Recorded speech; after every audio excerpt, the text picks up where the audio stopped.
You check your wallet before you leave the house, not because you need cash, but because somewhere in your mind it still means, I can handle whatever happens.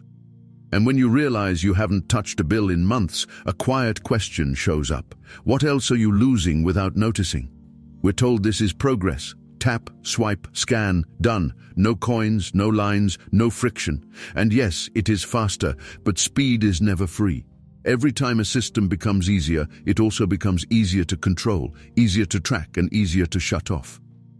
The part people don't talk about is what happens to your freedom when your money stops being a thing you hold and becomes an access you borrow. If cash disappears completely, what disappears with it? Privacy, choice, escape routes, dignity. Most people assume the answer is nothing. They think cash is just paper.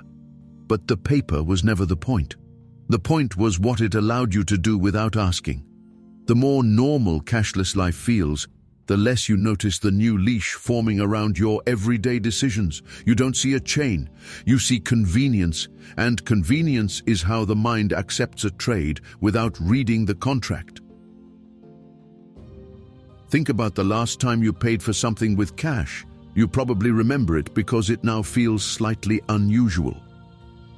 Cash used to be invisible. Now it stands out. That alone should tell you something.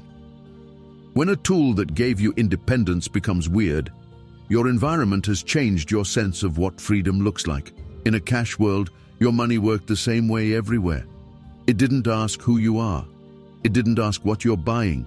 It didn't ask where you are standing. It didn't need a signal. It didn't need permission from a bank, a payment processor, or an app update. It just worked. Now compare that to digital payments. A digital payment is not just an exchange, it is a request.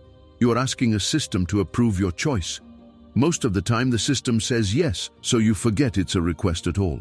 That's how control gets installed, quietly, through comfort. If your money can be paused, your life can be paused. Not forever, not dramatically, just enough to make you comply or to make you afraid to stand out. And if that idea makes you tense, it's because it touches the story that this could never happen here. Cash feels different in your hand for a reason. It's not nostalgia, it's psychology. Cash creates a boundary between you and the system. It's a small piece of self-trust. When you hold cash, you feel control that doesn't require anyone else to cooperate. Digital money does the opposite. It's intangible, and because it's intangible, it's easier to treat it like it isn't real. That's why people often spend more when they tap a card than when they hand over bills. The pain is weaker. The brain doesn't register loss the same way, but the deeper layer is dependence. When you live cashless, your access to your own money relies on fragile layers: electricity, internet, a device, a password, a bank's policy, a platform's rules, and sometimes a government's decisions. None of those layers are evil by default, but they can fail, and when they fail, you don't just lose convenience, you lose options. If your card stopped working for 24 hours, what happens to your day? Not in theory. In your routine: food, transport, gas, a taxi, a hotel, a pharmacy. Would you be calm, or would you be begging a machine to let you buy basics?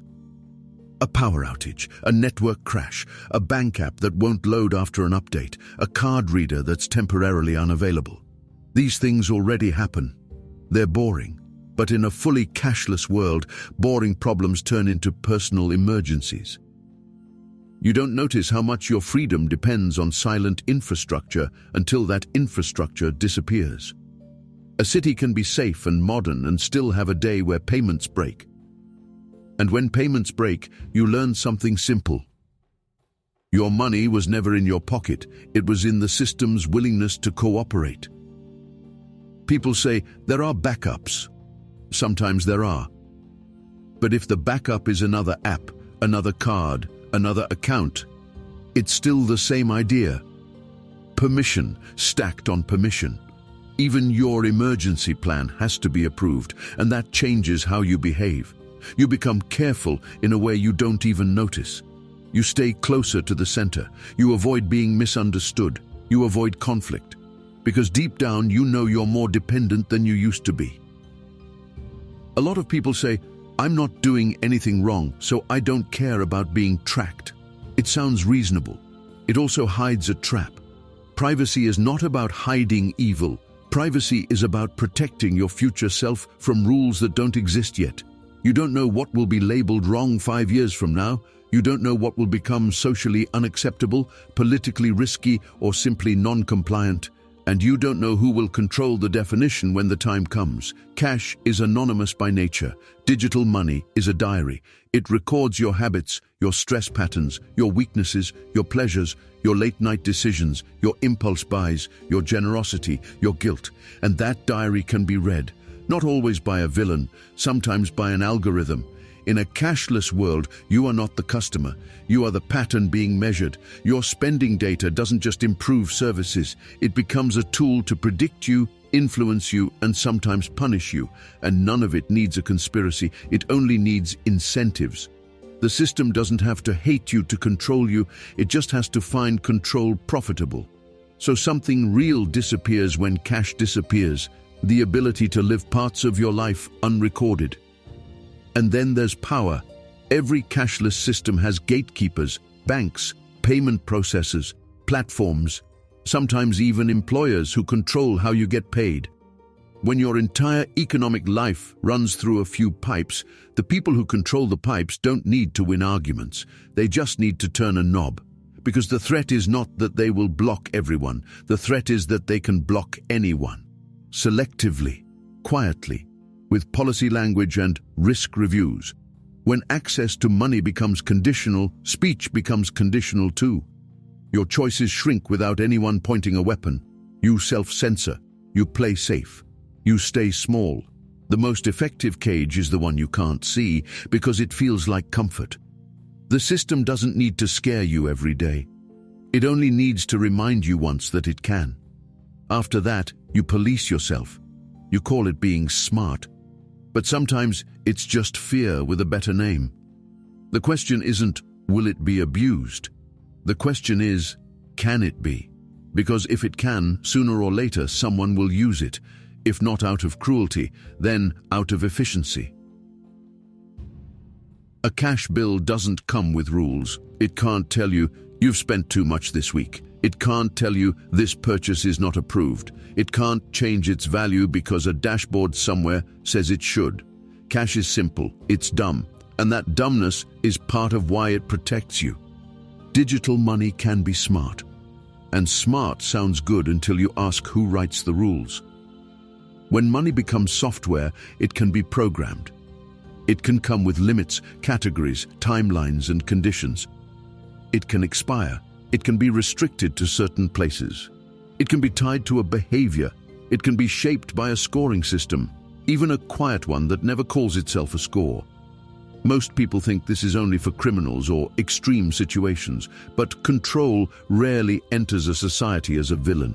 It enters as a feature, a safety tool, a fraud filter, a way to protect people from themselves, a way to improve responsibility. And maybe some of those tools help. But the same tool that blocks fraud can also block dissent. The same tool that prevents harmful spending can also prevent unwanted choices.